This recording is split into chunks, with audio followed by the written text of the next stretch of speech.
Hey everyone, and welcome back to our channel. Today we're going on an amazing adventure to the biggest, deepest ocean on Earth, the Pacific. It looks calm and beautiful on top, but underneath, it's like a secret world full of incredible action. Ready to dive in? Let's go. Imagine the Pacific Ocean is like a giant swimming pool, but way, way bigger. It's so huge it could hold all the continents and still have room to spare. And just like a swimming pool, the water in the Pacific is always moving. But why? One of the biggest reasons is the sun. Think about it. The sun shines down on the water, especially near the equator where it's hottest. This warm water is lighter, so it likes to stay near the surface, just like a rubber ducky floating in your bathtub. Meanwhile, way up north and way down south near the poles, the water is super cold and icy. This cold water is heavier and denser, so it sinks down to the bottom of the ocean.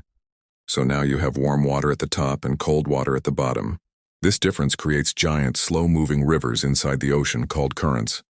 The warm water from the equator travels towards the poles, and the cold water from the poles travels back towards the equator.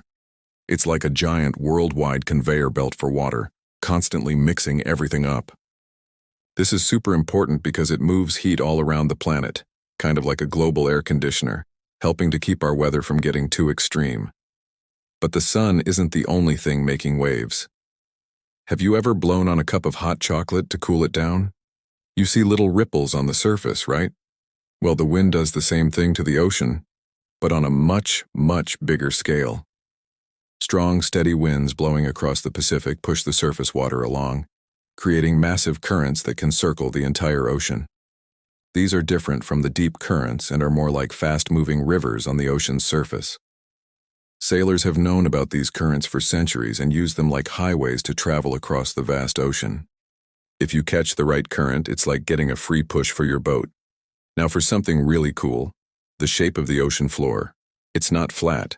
Just like on land, the bottom of the ocean has gigantic mountains, deep valleys called trenches, and huge flat plains. When those deep, slow currents we talked about bump into an underwater mountain, they have to go around it or over it. This changes their path and can even push deep, nutrient-rich water up towards the surface. Why are nutrients important? Well, think of them as plant food. Tiny little ocean plants, called phytoplankton, love this stuff. And guess who eats phytoplankton? Tiny little animals called zooplankton. And who eats them? Small fish. And who eats small fish? Bigger fish, seals, and even whales. It's all one big food chain, and it starts with those deep currents bringing up snacks from the ocean floor. So the shape of the seabed is actually helping to create life. Okay, let's talk about something you might have heard of. El Niño and La Niña. These sound like a brother and sister duo, and in a way they are. They are two opposite phases of a natural climate pattern. Normally, strong winds blow from east to west across the tropical Pacific, piling up warm surface water in the west, near Asia and Australia. This makes the water level there a little higher and the water much warmer. Meanwhile, in the east, near South and Central America, cold water from deep down is pulled up to replace the water that's been pushed away.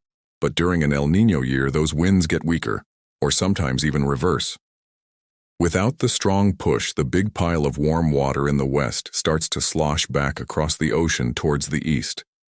This changes everything. The normally cool waters off the coast of South America get much warmer. This change in ocean temperature has a huge effect on weather all over the world. It can cause heavy rains and floods in some places, like Peru, and droughts in others, like Australia and Indonesia. It is amazing how a change in wind over one part of the ocean can affect people thousands of miles away. And La Niña? You guessed it, it's the opposite.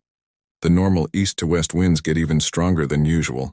They push more warm water to the west and pull up even more cold water in the east. This also messes with weather patterns, often causing the opposite effects of El Niño. It is like the Pacific Ocean has its own personality that can be warm and gentle one year and cool and energetic the next. So you see, the Pacific Ocean isn't just a big body of still water. It's a dynamic, living system. It's a massive engine powered by the sun and the wind, with currents acting like giant conveyor belts. Its underwater mountains and valleys shape where life can thrive, and its natural cycles like El Niño and La Niña can change our weather across the globe. It's a powerful reminder of how connected everything on our planet is. What happens in the middle of the Pacific can affect the food you eat and the weather outside your window.